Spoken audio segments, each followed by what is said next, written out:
औज़ुबिल्लाहि मिनश्शैतानिर्रजीम बिस्मिल्लाहिर्रहमानिर्रहीम अस्सलातु वस्सलामु अलैका या रसूल अल्लाह सल्लल्लाहु अलैहि वसल्लम अस्सलामु अलैकुम रहमतुल्लाहि व बरकातुहू।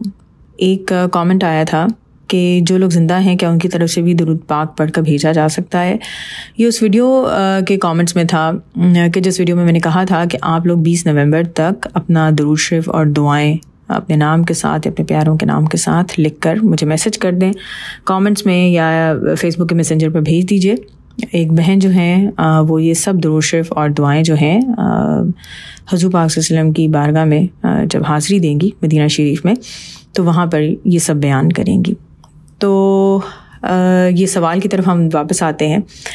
देखें एज सच कोई उस तरह हम कहें कि हदीस मुबारका में या कोई कुरान शरीफ में कोई ऐसी आयत या कोई ऐसी बात तो नहीं मिलती कि दुरूद शरीफ जो है वो आप ज़िंदा लोगों की तरफ से भी पढ़ें, लेकिन बहुत से दुरूद शरीफ पढ़ने वालों की तरफ से जो वाक़यात और मुशाहिदात बयान किए गए हैं उसमें ये कहा जाता है कि अगर कोई शख्स जो है उसका बिहेवियर अच्छा नहीं, उसकी आदत अच्छी नहीं है तो आप दुरूद शरीफ पढ़ कर उनको हदिया कर सकते हैं, उनकी रूह को हदिया कर सकते हैं। तो उस दुरूद शरीफ की बरकत से उन लोगों का इखलाक अच्छा हो जाता है, उनकी आदतें अच्छी हो जाती हैं, उनका दिल नरम हो जाता है। इसी तरह एक ये बात भी देखी गई है कि अगर कोई मन्नत मानता है, जिस तरह मुझे याद है कि कुछ अर्सा पहले एक बहन ने राब्ता किया था, उन्होंने कहा था कि एक खातून है, उन्होंने मन्नत मानी है कि उन्होंने इतना दुरूद इब्राहीम पढ़ना है और ये काफ़ी ज़्यादा तादाद है। तो अगर आपके पास कुछ दुरूद इब्राहीम पढ़ा हुआ है जो आप उनकी इस नियत में शामिल कर सकती हैं, उनको हदिया कर सकती हैं या उनकी मलकियत में दे सकती हैं तो ज़रूर बताइए।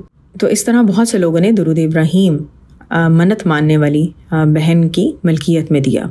तो इस तरह उन बहन ने दुरूद इब्राहीम की जो तादाद पढ़ने की मन्नत मानी थी उनकी वो तादाद मुकम्मल हुई। तो इन बातों से थोड़ा सा ये अंदाज़ा तो होता है कि ज़िंदा लोगों को आप दुरूद शरीफ पढ़कर हदिया कर सकते हैं। ज़िंदा लोग अगर नियत करें दुरूद शरीफ पढ़ने की तो उनकी उस नियत में आप भी अपना दुरूद शरीफ जो है वो काउंट करवा सकते हैं।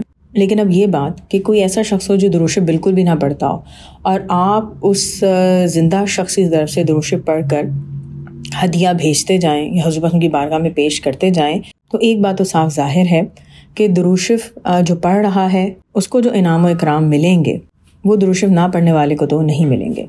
अब आगे ये अल्लाह ताला का मामला है, हुज़ूर पाक की नज़र करम का मामला है कि आया जिसकी तरफ से आप दुरूद शरीफ पढ़कर हदिया पेश कर रहे हैं क्या उस पर भी उसी तरह नज़र करम होती है कि नहीं, ये हम नहीं जान सकते। तो अगर आप दुरूद शरीफ पढ़ कर किसी ज़िंदा इंसान की तरफ से हदिया पेश करना चाहते हैं ज़रूर करें, इंशाल्लाह आपको आपकी नियत का ज़रूर सवाब मिलेगा। और साथ में ये भी दुआ करें कि जिस शख्स की तरफ से आप ये हदिया पेश कर रहे हैं उस पर भी ख़ास नज़र करम हो। मज़ीद ये कि जो लोग कमेंट्स में दुरूद शरीफ की तादाद रोज़ लिख रहे हैं या मैसेज पे भी भेज रहे हैं, मेरी आपसे रिक्वेस्ट है कि आप लोग दुरूद शरीफ का टोटल अपने पास लिखें और 20 नवंबर से पहले मुझे मैसेंजर पे या कमेंट्स में अपना टोटल लिख दें। दुआएं भी आप लिख के भेज सकते हैं कि जो आप चाहें कि वो बहन हुज़ूर पाक सल्लल्लाहु अलैहि वसल्लम के पास मदीना शरीफ में जब हाज़िरी दें तो बयान करें, वो आप सब एक ही बार एक मैसेज में मुझे लिख के भेज दें। इस तरह मेरे लिए भी आसानी होगी और आगे उन बहन को बयान करना भी आसान होगा। दुआ है कि अल्लाह ताला हम सबको दुनिया और आखिरत दोनों जहां में हुज़ूर पाक सल्लल्लाहु अलैहि वसल्लम की मोहब्बत, कुर्ब और दीदार हर लम्हे और हर पल में अता करें। आमीन सुम्मा आमीन। अस्सलातु वस्सलामु अलैका या रसूल अल्लाह सल्लल्लाहु अलैहि वसल्लम। अस्सलामु अलैकुम रहमतुल्लाहि व बरकातुहू।